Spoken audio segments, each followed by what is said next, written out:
दिनांक 11 अक्टूबर 2023। श्रम मंत्रालय, महाराष्ट्र सरकार। महाराष्ट्र के श्रम मंत्री और सांगली के पालक मंत्री श्री सुरेश खाड़े जी के साथ महाराष्ट्र मंत्रालय में सिंटा के कार्यकारिणी के सदस्यों के साथ एक अत्यंत जरूरी बैठक हुई। इस बैठक में श्रम मंत्रालय के प्रधान सचिव श्रीमती विनीता वैद सिंगल भी उपस्थित थीं। श्रम आयोग के अन्य अधिकारियों में श्रीमती शिरीन लोखंडे, अतिरिक्त श्रम उपायुक्त कोंकण प्रभाग मुंबई, श्री भगवान एम अंधाड़े, उप श्रम उपायुक्त, तथा संतोष जी कोकाट, श्रम उपायुक्त आदि शामिल हुए।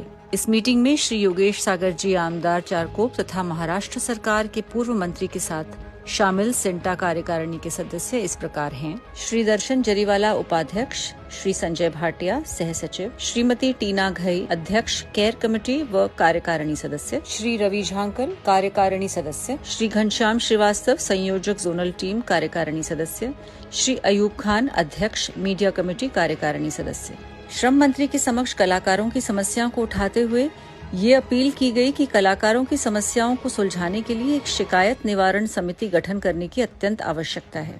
स्वास्थ्य, सुरक्षा, शूटिंग लोकेशंस पर सही व्यवस्था, हफ्ते में एक दिन की छुट्टी, महिला, बाल व अन्य कलाकारों की समस्याओं को इस मीटिंग में रखा गया। श्रम मंत्री श्री सुरेश खाड़े के सामने कलाकारों के बकाये पेमेंट और अन्य शिकायतों से संबंधित सभी कागजात रखे गए। श्रम मंत्री जी ने कलाकारों की समस्याओं के संबंध में सिंटा कमेटी की बात ध्यान से सुनी। कुछ विशेष समस्याओं के समाधान के लिए श्रम मंत्री जी ने एक कमेटी बनाने का सुझाव दिया, जिसमें फिल्म सिटी के निदेशक, पुलिस और श्रम मंत्रालय के अधिकारी शामिल होंगे। इस कमेटी का स्वरूप अर्ध न्यायिक होगा, जो श्रम मंत्रालय द्वारा दिनांक 14 फरवरी 2023 को जारी मानक प्रक्रिया SOP का पालन न करने से संबंधित शिकायतों की सुनवाई करेगा। इस मीटिंग में श्री योगेश सागर, आमदार चारकोप तथा महाराष्ट्र सरकार के पूर्व नगर आवास मंत्री ने सिंटा का प्रतिनिधित्व करते हुए कलाकारों की समस्याओं को जोरदार तरीके से उठाया और श्रम मंत्रालय का ध्यान सही तरीके से खींचा, जिसकी बदौलत मंत्री जी ने कलाकारों के प्रति संवेदना दर्शाई और डिफॉल्टर्स के प्रति कड़े कदम उठाने का आश्वासन भी दिया।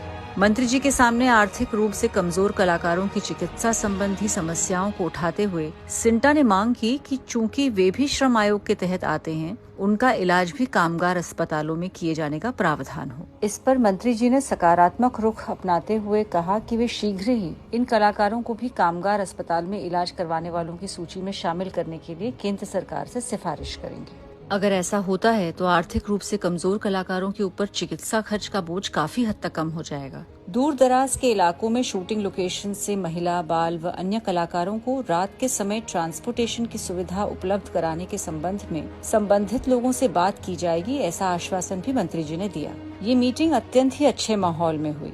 सिंटा और श्रम मंत्रालय के बीच और भी ऐसी मीटिंग्स आयोजित की जाएंगी। कोशिश ये रहेगी कि संबंधित विभागों के एसोसिएशंस भी इन मीटिंग्स में शामिल हों। शूटिंग लोकेशंस पर अपने सदस्यों की सुरक्षा सिंटा की सबसे बड़ी प्राथमिकता है। ऐसे कदम उठाने से निर्माताओं और कलाकारों के बीच कॉर्डियल रिलेशंस बने रहेंगे, जिसका सकारात्मक असर कलाकारों की कार्यक्षमता पर निश्चित रूप से पड़ेगा। तो आइए हम सब मिलकर एक बेहतर और सुखद भविष्य की कामना करें।